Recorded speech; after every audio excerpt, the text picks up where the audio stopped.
So your relationship with running, is that always, it sounds like it's been consistent. I know you said there was little points in time, maybe for injury or university or Yes. whatever.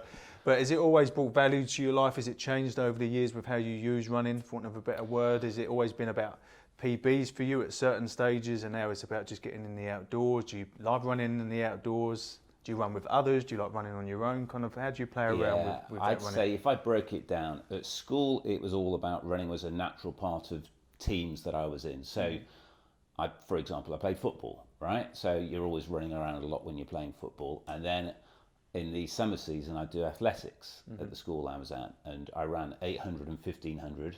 So, and that was the time, my heroes were obviously Seb Coe, Steve Ovett, he went to Steve Cram. Okay, yeah. That was a great era for British middle distance running as well. And so I ran a lot. And my rival at school was a guy called Andy Booker, and I could never beat him at the 1500, so that was always, I remember that vivid. So the running then was part of competitively within school.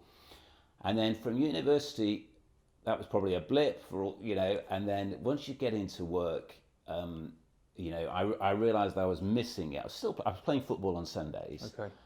but running was a good release from the strains of work and the tensions of work and all that sort of stuff as well. And I know that you're a runner, but I know that when I feel when I'm running, you think through a lot of problems in your head. Yes. And issues that you might have had the week before or the week ahead, and everything becomes a lot clearer and more sort of simple, and you solve a lot of stuff as you run. I do. Yeah, same. So by the time I finish running, I feel completely refreshed and ready for the day ahead, and it's a really good start to the day. So that's where it's been important for me in the work environment.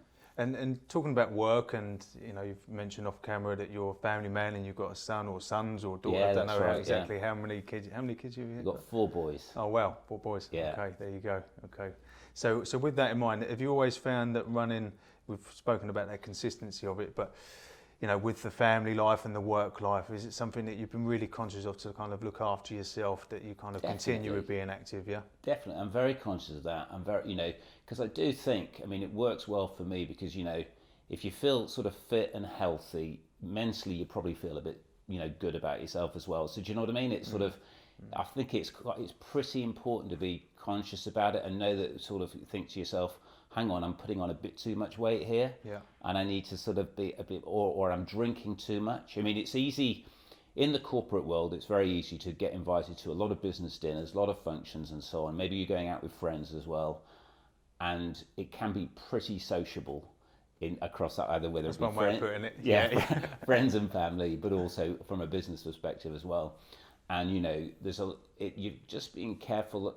Being careful around drinking behaviours and patterns and whatever as well. Certainly during the first part of COVID, I think it went in this very similar phase for lots of people. The first 6 months or so, you're probably eating and drinking more than you did previously, and then you go on a health kick, and that was the kind of phases that people went in. But I am very conscious about it, about sort of weight, but also health. When you're fit and you're not, and all those sorts of things, and just sort of watch the food that you're eating. You don't need to go to any extremes, but just be sensible. Yeah, self-awareness as well, isn't it, I that's suppose. It really, yeah. And like you said, and you've already kind of brought into the conversation around, the external factors that can kind of go on in the invitations, and maybe people that, whether it be friends or work colleagues or family, that are kind of in and around the place, and you try and learn from them and stuff like that as well, isn't it, with how you manage your own day-to-day. Totally. The work environment these days has got, I started work in 1985. Now, no one had a mobile phone. Yeah.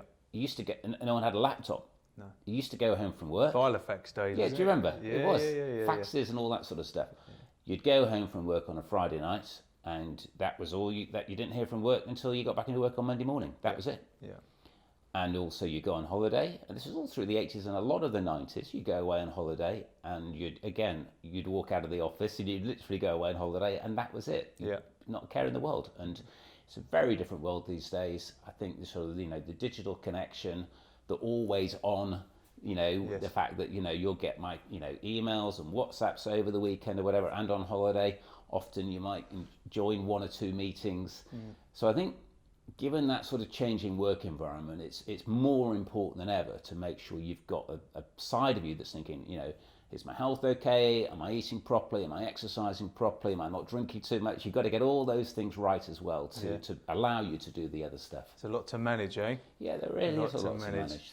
And that's where exercise, I think, comes, works for me, a release from that sort of work pressure and challenge that's always with you.